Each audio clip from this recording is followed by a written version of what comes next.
à toutes et à tous, soyez les bienvenus dans Curiosité.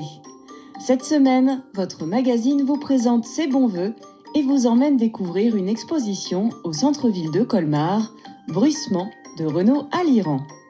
Dans la galerie Murmure, il a accroché ses gravures, peintures, estampes et encres de Chine qui, chacune à leur manière, nous ouvrent une porte sur l'intimité de leur auteur qui, de son aveu, n'avait pas prévu de devenir artiste.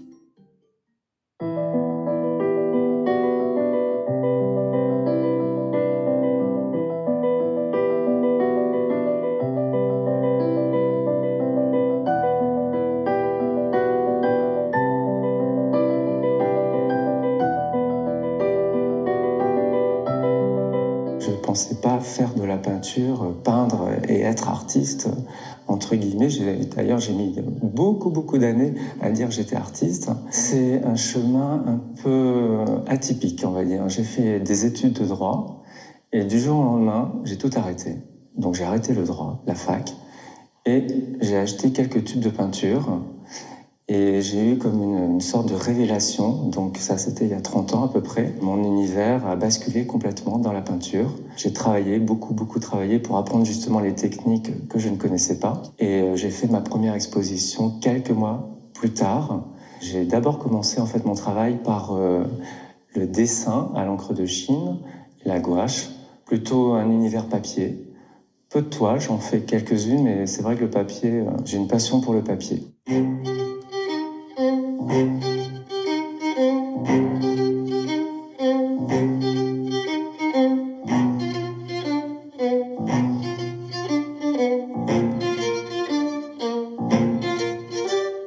J'aime beaucoup l'archéologie, l'histoire aussi bien sûr. Ça peut être l'archéologie terrienne mais aussi aérienne, ce qu'on voit du ciel, les fondations des époques gallo-romaines, pas forcément qu'en France, dans le monde.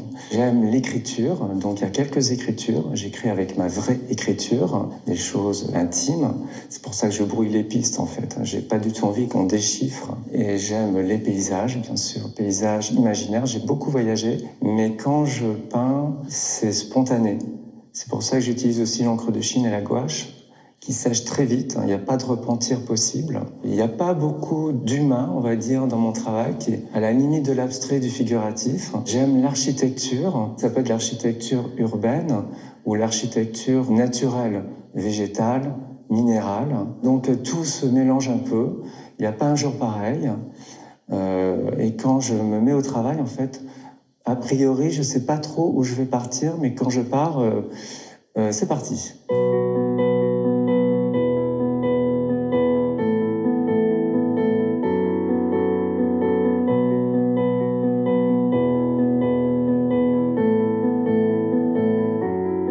C'est vrai que j'ai commencé par la couleur, il y a une trentaine d'années donc, mais le monde de la gravure est plutôt un monde en noir et blanc. Donc j'ai fait pendant pas mal d'années de la gravure en noir et blanc. Et je ne sais pas ce qui est arrivé dans les années 2010. J'ai eu un besoin vraiment de couleur.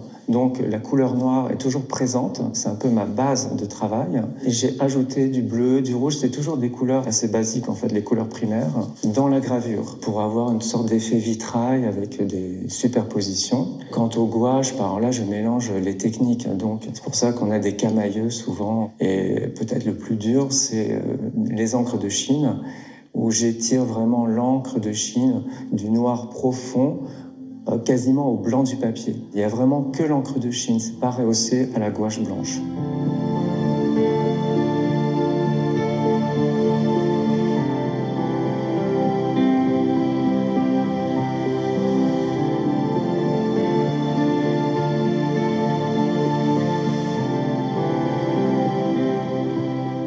Évidemment, au début, tout partait comme ça instinctivement, et puis finalement, c'est instauré un peu comme des suites. C'est vrai que le mot série, j'aime pas trop, parce qu'il y a quelque chose un peu de procédé peut-être. Donc il y a des suites, effectivement, des suites de paysages. On aurait pu choisir aussi une exposition où on n'aurait fait qu'une suite de paysages imaginaires ou qu'une suite d'écritures. J'ai déjà fait des expositions vraiment monothèmes. Mais bon, là, c'est vrai que c'est une sorte de mini-rétrospective parce qu'il y a à peu près 15 ans de travail. C'est sur 15 ans. En 2001, je crois, il y a une encre de Chine, jusqu'à les toutes dernières avec le tapis qui vraiment vient de sortir, qui est issu d'une gravure. Et j'en ai fait plusieurs. Je travaille aussi avec une éditrice à Paris. Je décline beaucoup mon travail. Et je travaille avec des poètes contemporains. Soit on fait des livres vraiment d'artistes avec des vraies gravures, des vrais dessins, soit je fais juste l'illustration.